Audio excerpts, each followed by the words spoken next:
여러분, 오늘도 주님 주신 새 힘으로 풍성한 그런 하루를 보내시기를 주님의 이름 축복합니다. 오늘 본문은 이사야 2장입니다. 이것은 아모스의 아들 이사야가 유다와 예루살렘을 두고 계시로 받은 말씀이다. 마지막 때에 주님의 성전이 서 있는 산이 모든 산 가운데서 으뜸가는 산이 될 것이며 모든 언덕보다 높이 솟을 것이니 모든 민족이 물밀듯 그리로 모여들 것이다. 백성들이 오면서 이르기를 자 가자 우리 모두 주님의 산으로 올라가자 야곱의 하나님이 계신 성전으로 어서 올라가자 주님께서 우리에게 주님의 길을 가르치실 것이니 주님께서 가르치시는 길을 따르자 할 것이다. 율법이 시온에서 나오며 주님의 말씀이 예루살렘에서 나온다. 주님께서 민족들 사이에 분쟁을 판결하시고 북백성 사이에 갈등을 해결하실 것이니 그들이 칼을 쳐서 보습을 만들고 창을 쳐서 낫을 만들 것이며 나라와 나라가 칼을 들고 서로를 치지 않을 것이며 다시는 군사훈련도 하지 않을 것이다.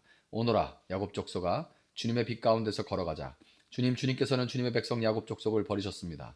그들에게는 동방의 미신이 가득합니다. 그들은 블레셋 사람들처럼 점을 치며 이방 사람의 자손과 손을 잡고 언약을 맺었습니다.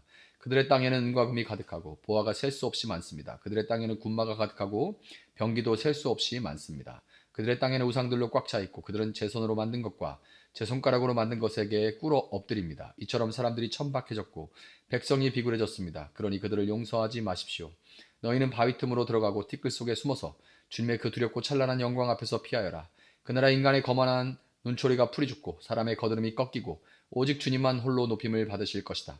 그날은 만군의 주님께서 준비하셨다. 모든 교만한 자와 거만한 자, 모든 오만한 자들이 낮아지는 날이다.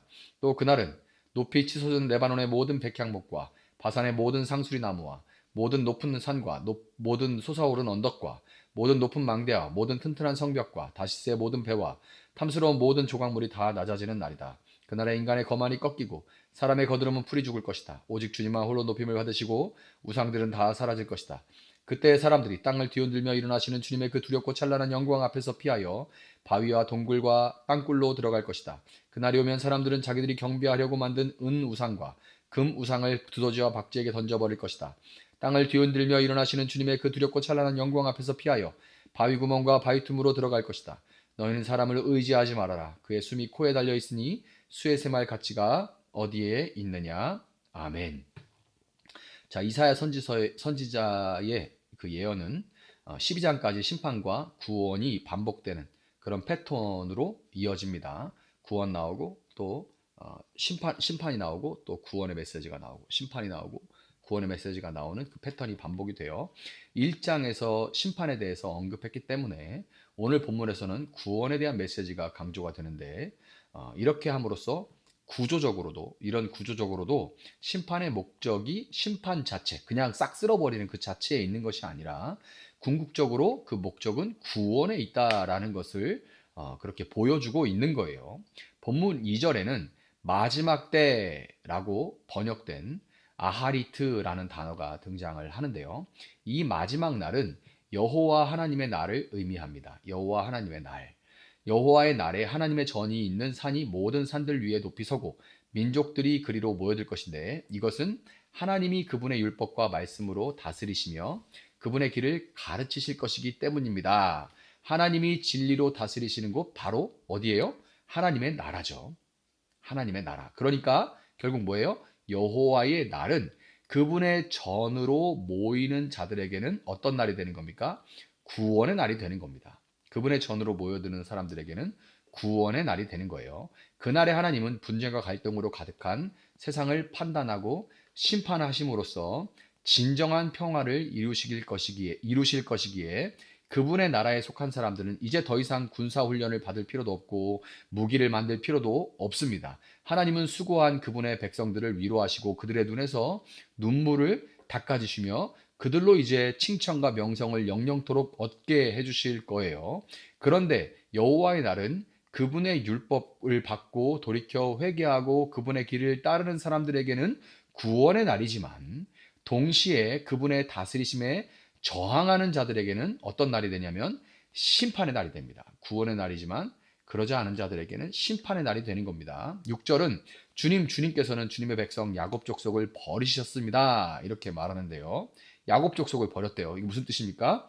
이것은 여호와의 날, 그 심판의 날을 피하는 것은 야곱이라는 어떤 혈통이나 육정에 따르는 것이 아니라는 아니라라는 것을 알려주는 것과 동시에 하나님으로부터 왜 버림받게 되었는지에 대한 궁금증을 유발하게 됩니다.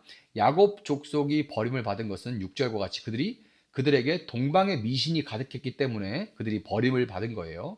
그들은 블레셋 사람처럼 점을 쳤고 이방인들과 언약을 맺으며 그들의 신을 받아들였습니다. 그레고리 빌 교수님은 일찍이 우상을 숭배하는 자는 숭배하는 그 우상을 닮게 된다라는 말을 남기고 그 말로 또 경고를 하셨는데, 이방의 우상들을 받아들이고 그 우상을 숭배했던 야곱의 자손들은 제 손과 제 손가락으로 만든 우상 앞에 꿇어 엎드려 어느새 존귀한 하나님의 형상을 잃어버리고 타락해서 그 우상들처럼 천박해지고 비굴하게 되어버리고 말았어요. 우상이 만약 자신을 숭배하는 자들에게 나쁜 것, 안 좋은 것만 준다면 우상을 섬길 사람은 없겠죠. 우상은 그 숭배자들에게 이 땅에 있는 동안 7절 은과 금이 가득하고 보화가 셀 수 없이 많습니다. 그들의 땅에는 군마가 가득하고 병거도 셀 수 없이 많습니다. 라는 이 말씀에서 볼 수 있듯이 세상 부귀와 힘을 우상이 주기도 해요. 그 추종자들에게. 그렇지만 그 대가로 우상 숭배자들은 거만하고 오만해지며 폭력적으로 변해가고 하나님 대신 그들이 숭배하는 우상을 닮아가는 것입니다. 여호와의 날 우상을 숭배한 자들은 결코 심판을 피할 수 없어요. 그날에 창조주이신 하나님이 심판자로 오실 때에 하늘과 땅 모든 피조물들은 다 진동하게 될 것입니다. 그 형체를 유지하고 그 꼿꼿하게 그 모습대로 있을 수 있는 건 그분 앞에 어떤 것도 없어요. 하나님 앞에 오만해서 스스로 하나님이 되어 자신을 섬길 우상을 만들었던 사람들과 그들이 자랑하던 모든 것들, 고급스러운 레바논의 모든 백향목과 그들이 우상 숭배하던 장소들인 바산의 모든 상수리 나무는 다 불타버리게 되고 말 것입니다. 높은 망대와 튼튼한 성벽, 부의 상징인 고급 주택들과 권력 또한 쓸모없게 돼버릴 것이고, 다시스의 모든 배와 탐스러운 모든 조각물, 호화스러운 유람선과 산의 짐이 값비싼 장식품들도 다 의미 없게 되어버리고 말 것이에요. 심판의 날이 너무나 두려워서 사람들은 바위 틈에 뛰어들어가 그 안에 숨고, 사막에서 치명적인 사막 열풍을 피하기 위해서 모래에 얼굴을 파묻듯이 티끌 속에 숨어서 하나님의 그날에 바라게 될 하나님의 그 찬란한 영광을 피하게 될 것입니다. 내 얼굴을 좀 가려줘라. 마치 꿩이 얼굴 파묻고서 나는 안 보여 하고 부정하듯이 그날에 그렇게 될 거예요. 여러분, 이사야 선지자가 예언한 이 여호와의 날은 메시아인 예수 그리스도께서 오심으로 이미 이루어졌습니다. 예수님이 이 땅에 오신 날은 사실은 선지자들의 이 예언과 같이 그분의 오심을 믿고 기다린 자들에게 구원의 날이에요.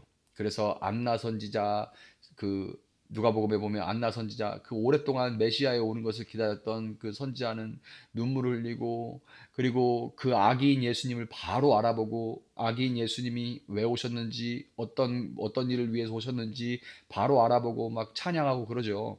그 구원의 날입니다. 기쁨의 날이에요. 그렇지만 그분을 배척한 자들에게는 심판의 날이 되는 것이 마땅하죠. 그날 당장 예수님 오신 날 심판이 일어났어야만 됩니다. 그렇지만 예수님이 이 땅에 오셔서 십자가에 달려서 죽으심으로 말미암아서 그 심판의 날이 유예가 된 겁니다. 유예가 된 거예요. 그리고 유예된 그 집행은 그분이 다시 오시는 그날에, 재림하시는 그때에 유예가 끝나고, 그리고 미뤄졌던 만큼 더욱 분명하고 철저하게 집행이 되게 될 것입니다. 본문은 너희는 사람을 의지하지 말아라. 그의 숨이 코에 달려 있으니 수의 샘할 가치가 어디 있느냐라는 말씀으로 마무리가 됩니다. 집행이 유예된 것은 심판과 구원의 그 갈림길에서 아직 마지막 기회가 남아 있다는 겁니다. 그러니까 우리는 종말을 살아가고 있는 거죠. 마지막 날을 살아가고 있는 겁니다. 이 마지막 날은 예수님이 오시고 다시 오시는 사이에 그 모든 시간대를 마지막 날이라고 부르는 겁니다. 그 중에서 마지막의 마지막이 정말 가까이 왔습니다. 물론 이전부터 마지막 때다, 예수님 오신다라는 얘기들은 했지만 오히려 그때보다 더 시각이 촉박해진 이때는 예수님이 다시 오시는 거에 사람들이 신경 쓰지 않아요. 그러나 그날은 반드시 도적과 같이 오게 될 겁니다. 늦은 밤에 모두가 자고 준비하지 않을 그때에 신랑이 불현듯 찾아오게 될 것이고, 그때에 미련한 다섯 처녀는 혼인잔치에 들어가지 못하고 슬기로운 다섯 처녀만 혼인잔치에 들어가는 일이 벌어지게 될 겁니다.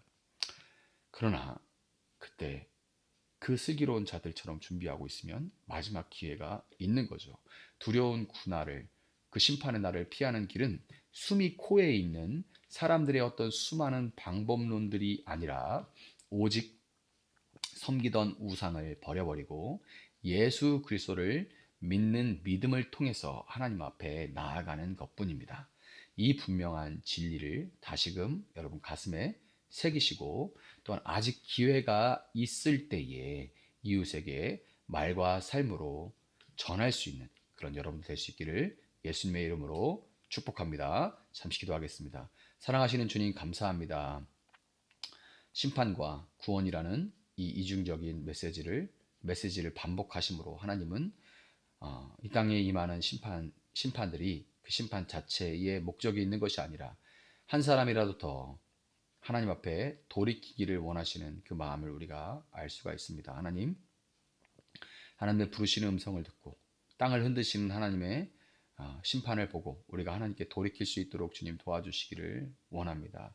하나님, 그리하여서 정말 이 마지막 때에 폐역하고 악한 세상 가운데 구별된 하나님의 자녀로 살아갈 수 있게 주님 도와주시고, 슬기로운 다섯 처녀처럼 등불을 준비하며 성령 안에 거할 수 있는 저희들 될 수 있도록 주님 도와주시고, 또한 하나님, 정말 하나님을 알지 못하는 자들에게 아직 시간이 있는 이 마지막 때, 그럼에도 불구하고 아직은 시간이 남아있는 이때에 하나님을 알지 못하는 자들에게, 이 땅이 영원할 것처럼 살아가는 자들에게 한 번 죽는 것은 사람에게 정해진 것이요 그 이후에는 심판이 있다라는 메시지를 전하고 그 심판을 피해갈 수 있는 유일한 길은 구원자이신 예수 그리스도를 알고 믿는 것뿐이란, 그리고 그분을 따라 살아가는 것뿐이라는 것을 전할 수 있는 저희들 될 수 있도록 하나님 함께하여 주시옵소서. 감사하며 예수님의 이름으로 기도합니다. 아멘. 오늘 주신 말씀 붙들고 계속해서 기도합니다.